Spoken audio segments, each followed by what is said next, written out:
사도행전 10장 24절에서 33절까지 말씀을 보시겠습니다.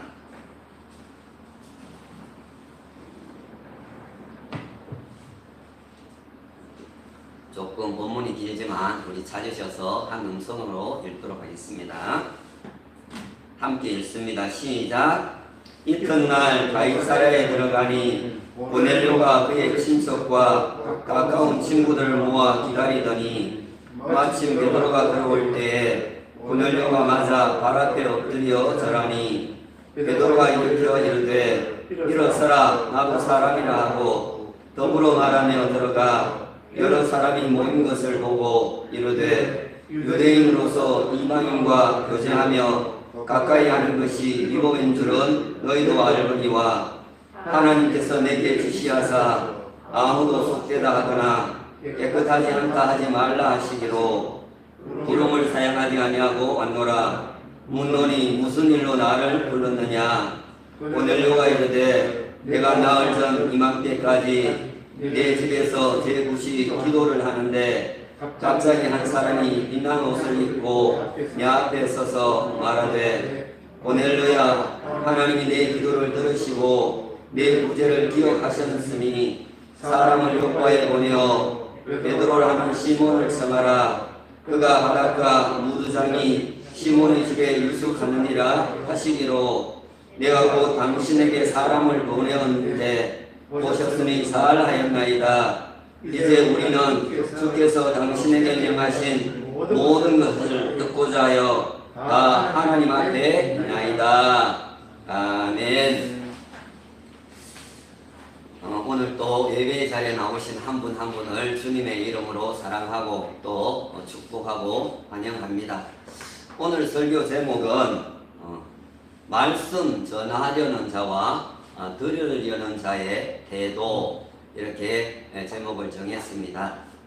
오늘 설교는 제목에서 알 수 있듯이 전하는 자와 받는 자 모두에게로 향하고 있는 양날 가진 금과 같은 그런 말씀이 됩니다. 3월의 주제는 우리 조금 전에 기도하신 대로 말씀 회복의 달로 정해서 말씀을 나눕니다. 오늘 본문은 말씀 회복으로 나아가는 그 첫 관문과 같은 것이다. 그렇게 말할 수가 있습니다. 하나님의 말씀 앞으로 나아가고 또 말씀을 대하게 되는 우리의 태도가 얼마나 중요한가 하는 것을 오늘 좀 살펴보려고 합니다. 로마서 10장 17절에 보시면 믿음은 들음에서 나며 들음은 그리스도의 말씀으로 말미암느니라. 이렇게 말씀의 중요성을 강조해 주고 있습니다. 말씀을 잘 들어야 믿음이 생기고 또 신앙이 성장할 수가 있다라는 것입니다. 이 말씀은 독학이 잘 안 되는 거예요. 우리가 잘 말씀을 읽어도 이해를 하지 못하기 때문에 이 독학이 어렵다라는 것입니다. 자, 그런데 미리 말씀을 드리자면 오늘 다룰 내용은 물론 이제 환상을 통해서 주의 사자의 말씀도 있었고 또 성령님을 통한 말씀도 있었지만 실제 이 설교자로부터의 말씀 듣기 위한 준비 과정, 준비 단계다. 그렇게 말할 수가 있습니다. 다시 한번 말씀을 드리면은 설교자로부터의 말씀 듣기 위한 준비 과정, 준비 단계가 오늘 다룰 내용이 된다라는 것입니다. 우리가 식사하기 전에 이렇게 손을 씻고 또 밥상을 이렇게 펴고 또 닦고 밥상을 닦고 수저를 넣고 그렇게 하는 준비 과정이 있지 않습니까? 그걸 제가 집에서 그렇게 합니다. 또 운동 전에도 이렇게 스트레칭으로 근육을 풀고 워밍업을 하는 그런 과정, 준비 과정이 있습니다. 또 해외에 여행을 이렇게 갈 때에도 여건을 또 이렇게 기간이 지났는지 확인을 하고 또 옷도 이렇게 챙기고 가방도 싸고 그렇게 하죠. 이 말씀 듣기 위한 준비 과정도 분명히 있다라는 것입니다. 이걸 어떻게 준비하느냐에 따라서 예배의 성패가 좌우된다. 그렇게 해도 과언이 아닐 거예요. 미리 준비가 잘 돼 있으면은 은혜는 당연히 받게 되어 있다라는 거예요. 자, 오늘 본문에 등장하는 이 고넬료라고 하는 사람은 100명의 부하를 거느리고 와서 이 가이사랴에 주둔하고 있는 로마의 백부장입니다. 이스라엘을 지배하고 있는 나라의 장교로 이렇게 와 있는 것입니다. 세상적으로 보면은 꽤 힘이 있는 그런 사람이 되는 것입니다.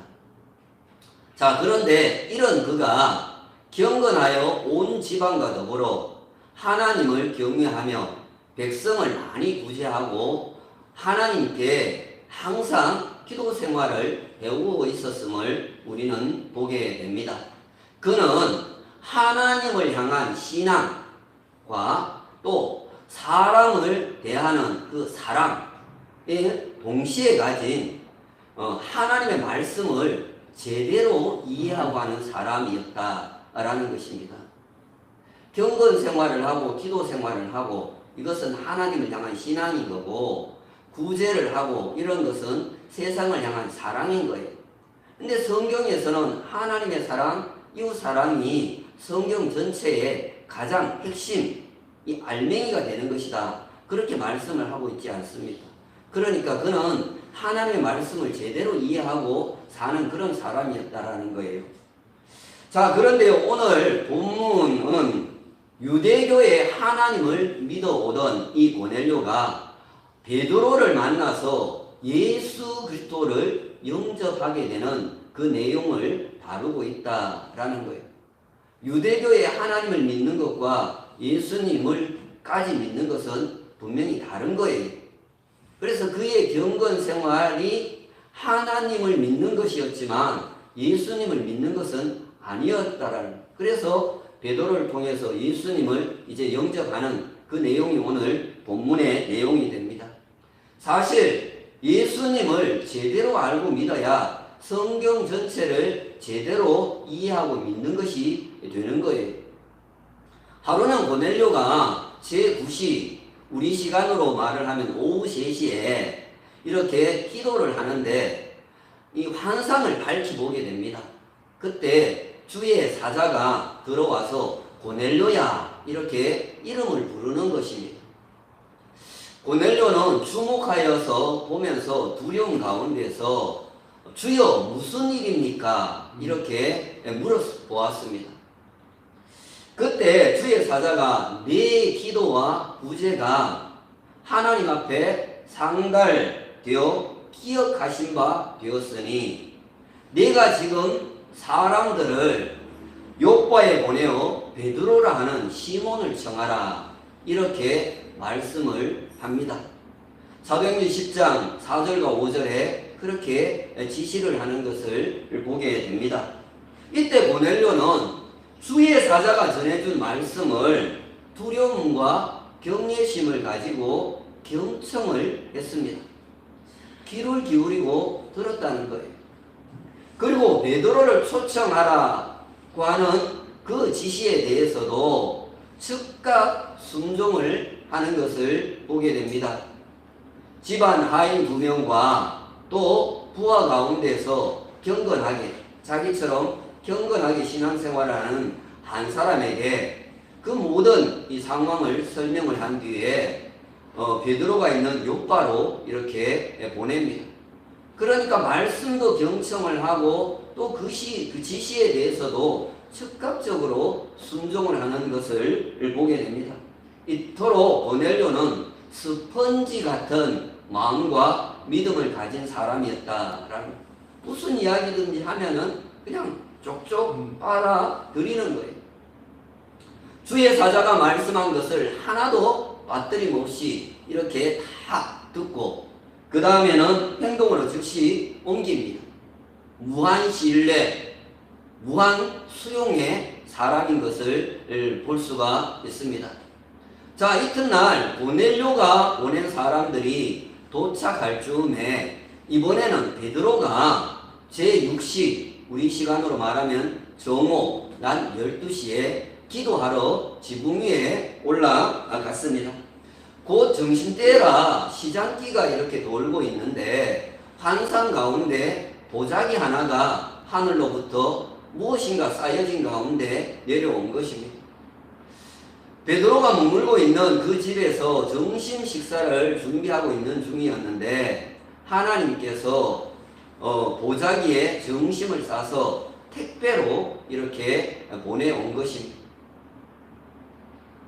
베드로를 위해서 그렇게 준비를 한 것입니다.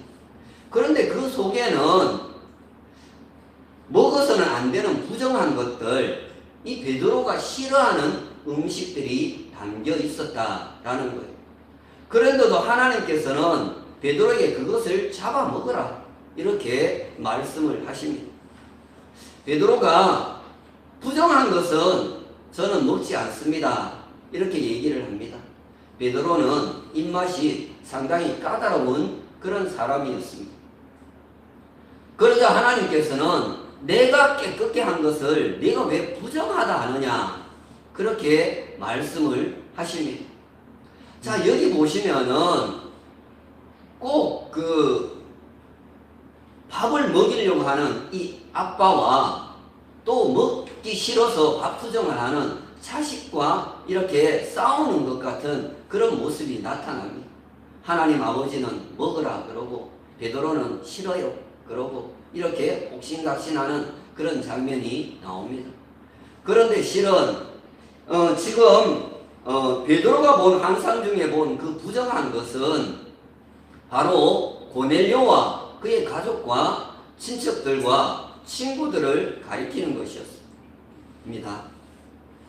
자, 어쨌든 여기서 우리는 베드로가 말씀을 이렇게 받아들이는 태도하고 고넬료가 말씀을 받아들이는 태도가 다르다는 것을 알 수가 있어요. 고넬료는 말씀을 그대로 이렇게 다 받아들이지요. 스펀지처럼 다 수용을 하잖아요. 그러나 베드로는 계속해서 의심을 품어요. 그는 필터링을 하고 있는 것입니다. 곧 여과기 신앙을 가지고 있는 것을 볼 수가 있습니다. 뭔가를 자꾸 걸러내는 거예요. 자기가 그동안 전통적으로 알고 그렇게 생각해 오던 것과 다르니까 그걸 자꾸 걸러내려고 이렇게 하고 있다라는 거예요. 자, 우리는 베드로의 이런 태도를 보면서 하나님을 믿는 사람이 뭐 저래? 믿음 없는 것 아니야? 이렇게 생각할 수 있는데 결코 그렇지를 않다라는 거예요. 지금 고넬료와 베드로는 무엇을 봤습니까? 환상을 봤어요. 그 환상 중에서 주님의 사자가 이렇게 말씀을 전달해주고 있는 것입니다. 우리는 이 환상이라고 하는 것에 대해서 좀 반드시 이렇게 주의할 필요가 있다라는 거예요. 베드로가 똑같은 환상을 3번씩이나 이렇게 보고도 쉽게 천사의 말을 응답하지 않은 것도 다 이 환상의 위험 때문에 그런 거예요. 여러분, 일반적으로 목회자들은 이미 기록된 성경의 말씀을 가지고 그 말씀을 청중들에게 전달을 합니다. 저도 그래요. 성경 말씀을 가지고 그렇게 해요. 그런데도 어떤 사이비 교주들이나 또 교인들을 자기의 그런 어떤 권력 아래, 힘 아래 두려고 하는 그런 거짓 목회자들은 이런 환상 이야기를 잘 꺼낸다라는 거예요. 그리고 그걸 하나님의 말씀의 근위 위에다가 자꾸 올려놓으려고 한다는 거예요. 그러면은 또 사람들은, 성도들은 거기에 현혹이 된다라는 거예요. 성경 얘기는 재미가 없어요. 뭔가를 보고 그렇게 하면은 혹해가지고 끌리는 거예요. 그렇게 볼 때 환상을 통해 들려주신 그 말씀이 하나님의 말씀이 분명히 맞다면은 그것을 이 고넬료 같이 스펀지처럼 빨아들이면은 그것이 믿음의 유익이 될 것이지만, 모호한 것이라면 베드로와 같이 이 여과기, 이 필터링을 해서 그것을 걸러내는 작업을 할 필요가 있다라는 거예요. 그럼에도 여러분, 편견이라고 하는 이 선입견이 하나님의 말씀을 받아들이는데 큰 장애가 되는 것은 분명하다라는 거예요. 저번에 요나 이야기 속에서도 우리가 살펴본 것입니다. 요한복음 1장에 보시면은 빌립이라고 하는 예수님의 제자가 나다나엘이라고 하는 친구를 예수님께 전도를 이렇게 했습니다. 그러자 이 나다나엘이 편견을 가지고 이렇게 얘기를 합니다. 나사렛에서 무슨 선한 것이 날 수 있느냐, 이렇게 얘기를 했습니다. 예수님이 좋은 사람이라고 무시를 한 거예요. 그러자 이 빌립이 짧게 이렇게 얘기를 합니다. 와서 봐라. 길게 얘기를 안 해요. 요한복음 1장 46절에 그렇게 얘기를 합니다. 무슨 말입니까? 길게 이야기할 것 없이 네가 와서 보면은 오해가 풀린다, 그 이야기를 한 것입니다. 친구의 그 권유에 못 이기는 척하고 그가 주님께 나왔습니다. 그런데 말 한마디 붙여보지 않은 그 예수님이 그의 모든 속까지, 깊은 속까지 다 꿰뚫어 보셨어요. 그리고 여러 가지 이야기를 합니다. 그러자 이 나다나엘이 깜짝 놀랍니다. 여러분, 이때 나다나엘이 자기 자신의 그 경솔함에 대해서 얼마나 민망했겠습니까? 이렇게 내 속까지 원이 들어가 보는데 내가 저런 이야기를 하다니, 그런 생각을 하지 않았겠습니까? 또한 베드로에 대해서도 편견을 가지고 있는 종교 지도자들이 있었습니다. 이 베드로를 학문 없는 자, 본래 학문 없는 자로 그렇게 여겼습니다. 학교 문 앞에도 못 가본 사람, 어부라는 거죠. 어느 정도 이것은 사실이었지만요. 그런데 베드로가 담대하게 힘있게 능력있게 말씀을 전하는 것을 보고 그들이 상당히 당황을 하는 모습을 볼 수가 있습니다. 그들은 반밖에 몰랐던 거예요. 베드로가 성령 충만받고 변화된 것을 몰랐기 때문에 그렇다는 거예요. 우리가 이런 편견, 선입견에 사로잡힐 수가 있다라는 거예요. 우리가 잘 아는 요한 웨슬리가 이 선교사로 이렇게 파송을 받았는데요. 처음에 선교를 하는데 전도의 열매가 하나도 없는 거예요. 너무나 시리에 빠져서 올더스 게이트라고 하는 그 거리를 이렇게 무거운 마음으로 지나가고 있는데 그 길가에 작은 교회에서 불빛이 이렇게 새어 나오는 것입니다. 그냥 지나쳐 가려고 하다가 그래도 내가 목사인데 하는 이 자격지심에 들어갔습니다. 한 10명, 지금 뭐 우리 교회 모인 사람들보다 정도의 사람들이 이렇게 모여서 저녁 예배를 이렇게 드리고 있는데 마침 담임 목사님이 오후 저녁이었으니까 다른데 출장을 이렇게 간 거예요. 뭐 헌신 예배를 갔는지 어떻게 됐는지 간 거예요. 그래서 젊은 집사님 한 분이 이렇게 나와서 설교를 하게 되는데요. 마르틴 루터의 로마서 서론을 떠듬떠듬 읽고 있었어요. 이 성경 봉독을 하는 게 아니고 설교를 그렇게 한 거예요.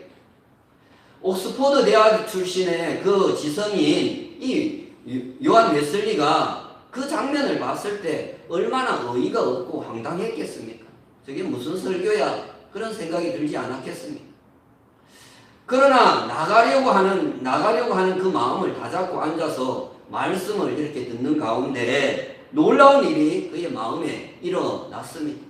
그것은 지금까지 자기가 신앙생활을 해오면서도 한 번도 경험해보지 못한 마음의 뜨거움이 이렇게 몰려온 것이 성령 체험을 그때 한 거예요. 야, 신앙생활하면 이런 것도 있구나 하는 것을 경험을 했다라는 것이. 그 뜨거움이 그로 하여금 예수 그리스도의 구원에 대한 확신을 갖게 만들었습니다.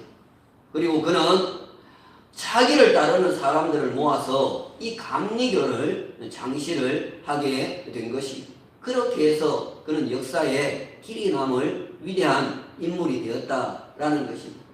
만일 그냥 무시하고 나왔더라면 그의 인생은 달라졌을 거예요.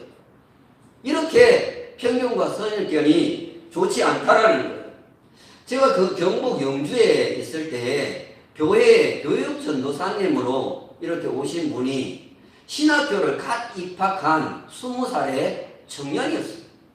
고2, 고3 아이들이 거의 뭐 친구하자고 할 정도였어요.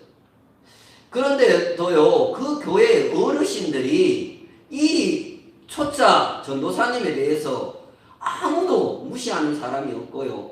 또 그분의 설교에 대해서도 우습게 여기는 사람들이 없었어요. 물론 그분이 이 덩치가 좀 있었어요. 그래서 덩치가 커서 우습게 여기지 못한 것도 물론 있었겠지만요. 교회의 영적 분위기가 그랬다라는 거예요. 여러분, 이런 교회라면요, 은혜롭지 않을 이유가 없어요. 교회가 30년이 넘었는데요, 제가 유튜브를 이렇게 검색을 하다가 봤습니다. 그분이 부산에서 지금 목회를 하고 있는데요, 꽤 큰 교회예요. 그 교회에서 담임 목사로 목회를 이렇게 잘 하고 있더라고요. 우리가 이 편견을 조심해야 돼요. 여러분, 우리가 편견과 선입견의 벽을 허물기를 시작을 하면요, 그때부터 사람이 감당할 수 없는 그런 역사, 놀라운 역사가 일어날 줄 믿습니다. 그러니 우리도 그 사람의 배후에 역사하시는 하나님을 보지 못하고 그 사람만 보는 편견과 선입견을 깨뜨릴 수 있기를, 허물 수 있기를 주님의 이름으로 축원합니다. 저 환상을 통해서도 깨지지 않았던 이 베드로의 편견, 선입견이 어떻게 허물어지는지를 보겠습니다. 베드로가 환상에 대해서 생각을 할 때 이번에는 성령님께서 친히 이 베드로에게 말씀을 하십니다. 사도행전 10장 19절의 끝부분과 20절입니다. 두 사람이 너를 찾으니 일어나 내려가 의심하지 말고 함께 가라. 내가 그들을 보내었느니라. 이렇게 성령님께서 다시 한번 음성을 들려줍니다. 자, 그래서 베드로는 그제서야 성령님의 지시하심에 순종을 합니다. 사도행전 10장 23절에 보시면은 이튿날 일어나 그들과 함께 갈세라고 베드로가 순종하는 것을 볼 수가 있습니다.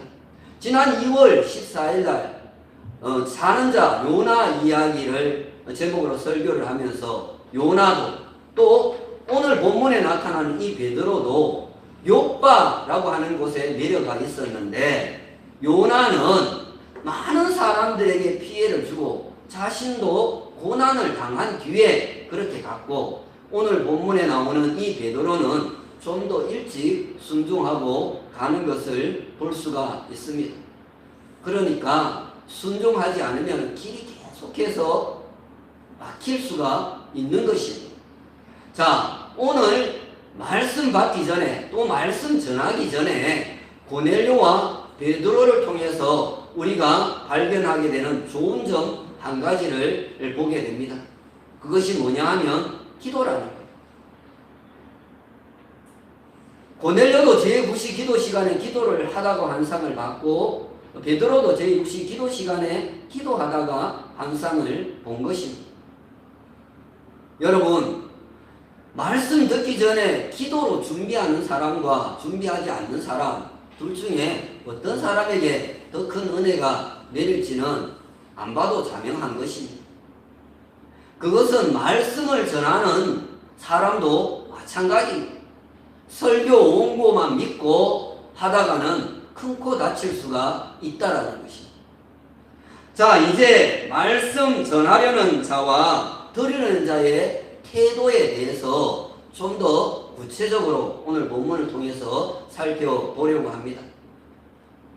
그동안 이 천사를 통해서 말씀이 있었고 또 베드로에게는 성령을 통한 말씀이 있었지만 실제 이제 설교자를 대면하는 것은 지금부터인 거예요.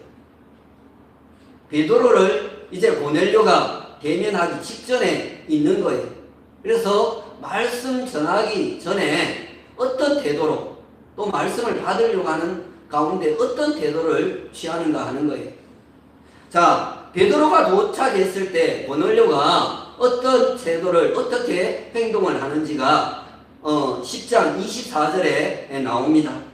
고넬료가 그의 친척과 가까운 친구들을 모아 기다리더니 이렇게 말씀을 하고 있습니다. 고넬료는 말씀 전하는 베드로가 오기를 자신과 또 자신의 가족들과 친척들과 그리고 가까운 친구들, 베프, 절친들을 다 모아놓고 기다렸다는 것입니다. 이는 마치 새끼 새들이 어미새가 물어다주는 먹이를 기다리는 그런 장면을 연상케 하고 있다는 갈급한 것이지요. 준비된 마음들입니다. 열린 마음들입니다. 사모하는 마음들입니다. 여러분, 우리는 설교자를 애타게 하는 사람이 아니라 설교자를 애타게 기다리는 사람들이 되기를 원합니다. 여러분 다 기억하실 것입니다. 교회의 뭉회를 옛날에는 했을 때는요, 1시간 전부터 찬송을 부릅니다. 저도 실제로 그렇게 찬송을 인도를 해봤어요. 준비한 곡이 10곡인가 그렇게 되었는데 그걸 반복해서 부르는데 다 끝났는데도 강사 목사님이 안 나타나요. 목이 빠지도록 바라보다가 정말로 찬송을 몇 번 그렇게 반복하고 나면 그제야 강사님이 나타나요. 여러분 다 경험해 보셨잖아요.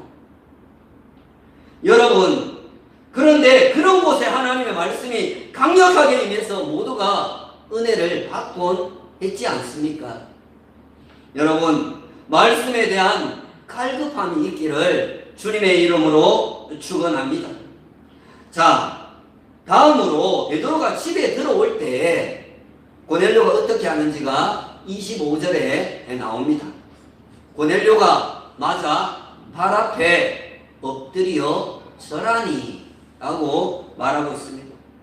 여러분, 사회적 신분으로 보면은 오히려 베드로가 고넬료에게 나와서 절을 해야 될 것 같은데 고넬료가 그렇게 했습니다. 그런데 이것은 고넬료가 베드로의 영적 권위에 대해서 최대한으로 인정을 해주고 있다라는 그런 의미인 것입니다. 하나님 앞에서 말씀 받을 때 그 자세는 대단히 위험합니다. 저 자세가 좋습니다. 전에 은혜 받는 비결에 대해서도 설교를 하면서 그랬습니다.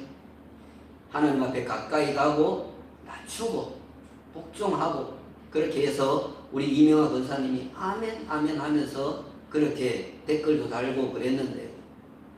성경에 보시면은 마리아라고 하는 여자는 예수님의 발치에 속옷이 앉아서 예수님의 말씀을 경청을 합니다. 그러나 아람의 장군이었던 나아만은 문둥병이 걸려서 이스라엘의 엘리사 선지자에게 입을 통해서 하나님의 말씀이 전해질 때 어떻게 합니까? 내 생각에는 그러면서 그 자세를 취하는 것을 보게 됩니다. 자기 생각과 안 맞다는 거예요. 그러다가 결국에 부하들이 의해서 설득을 당하고서야 그제서야 말씀에 순종하여서 치료의 은혜를 경험하는 것을 볼 수가 있습니다. 만일 계속해서 그 자세를 취했더라면 응답은 없는 것입니다. 은혜는 멀리 가버리게 되는 것입니다.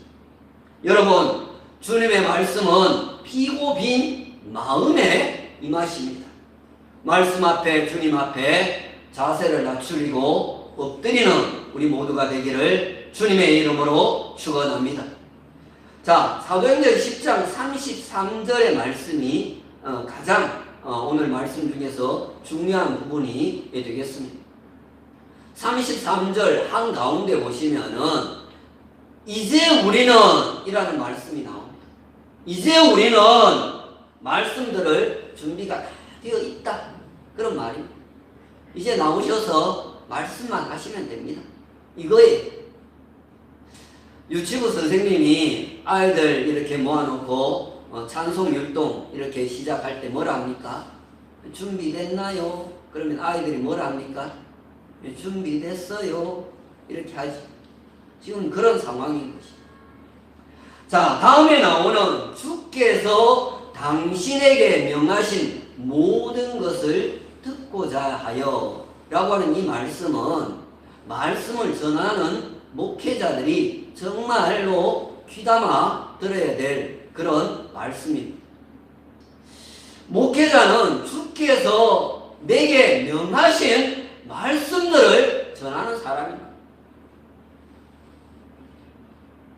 자기 소리를 하나님의 말씀이라고 우격다짐으로 주입시키려고 하면은 그것은 오만한 것이 되는 것입니다. 주의 종에 자격이 없다 그렇게 말해도 전혀 틀리지를 않습니다.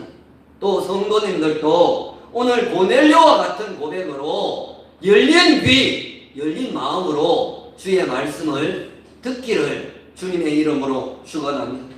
자, 제일 중요한 부분은 다 하나님 앞에 있나이다 라고 하는 이 고백입니다. 너무나 감동적인 말씀이 아닐 수가 없습니다.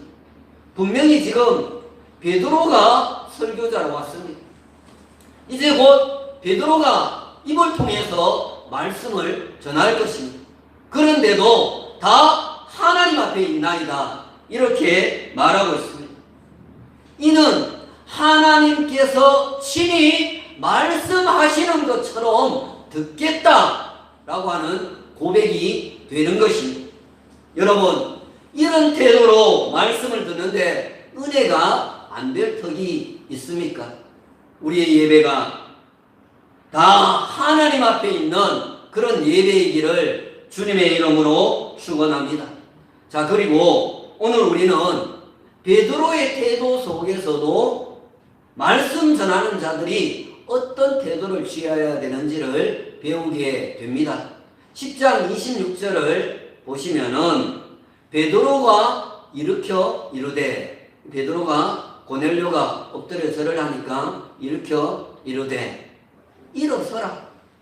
나도 뭐라? 사람이라. 더 숙여라. 나는 신이다 라고 하지 않고 나는 사람이다 라고 했습니다. 주의 종들은 자신이 아무리 큰일을 했다 하더라도 사람이라는 사실을 잊지 말아야 한다라는 것입니다. 설사 교회에서 하나님의 능력을 가지고 수많은 병든 자들을 고치는 그런 기적을 행했다 할지라도, 또 대형교회로 성장시키는데 크게 기여를 했다 하더라도 똑같은 것입니다. 사람이라는 것을 잊어서는 안 된다라는 것입니다. 자, 실은 34절부터가 본격적인 베드로의 설교 내용이 됩니다. 베드로는 유대인과 이방인은 차별이 없는 예수 그리스도의 복음을, 화평의 복음을 주 메시지로 해서 전하게 됩니다. 베드로가 한 설교의 결론은 이것입니다. 이 계속해서 제가 느끼는 거지만 베드로의 설교의 결론은 항상 똑같았는 것 같아요. 뭐냐면 예수님을 구주로 제대로 믿으면 누구나 죄사함을 받는다라는 것입니다. 그러니 너희들도 예수님을 믿어라 이렇게 초대를 하고 있는 것입니다. 그리스도인이 되게 하는 영적 메시지였다 그렇게 말할 수가 있습니다. 자, 드디어 44절에 보시면은 말씀을 듣는 그 무리 가운데 성령의 강력한 임재가 일어나는 것을 보게 됩니다.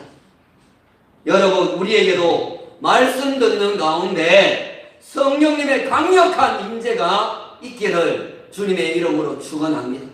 성령의 강력한 임재가 있을 때에 예수님을 구원자로 확실히 믿게 되기 때문에 그렇습니다. 또한 성령의 강력한 임재가 있을 때 마음의 평강과 기쁨을 누릴 수가 있기 때문에 그런 것입니다.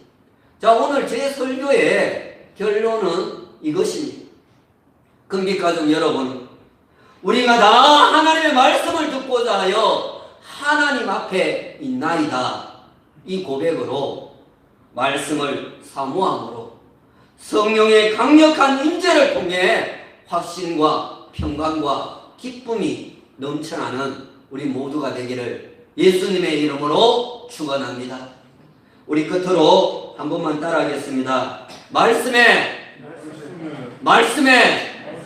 능력이 회복되게 하옵소서. 네.